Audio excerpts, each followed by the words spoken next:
மெதுவான ஆமை. பச்சை காட்டில் டீனோ என்ற ஒரு குட்டி ஆமை வாழ்ந்தது.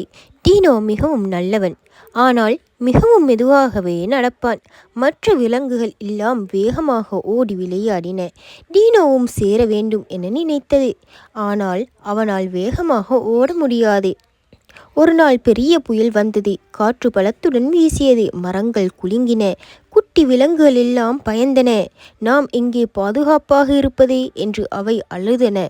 டீனோ மெதுவாக சொன்னான், என் ஓடு உள்ளே வாருங்கள், நான் உங்களை காப்பாற்றுவேன்.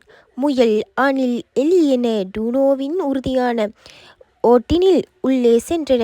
அவை ஒன்றுக்கொன்று அணைத்து கொண்டு காத்திருந்தன. புயல் முடிந்தது. எல்லா விலங்குகளும் பாதுகாப்பாக வெளியே வந்தன. முயல் சொன்னது, டீனோ, நீ மெதுவானவன்தான், ஆனால் நீ துணிச்சலானவன், வலுவானவன் என்றது. டீனோ மகிழ்ச்சியாக சிரித்தது. ஏனெனில் அவன் உணர்ந்தான், மெதுவாக இருப்பதும் முக்கியமில்லை, மனசு வலிமையாக இருப்பது தான் முக்கியம்.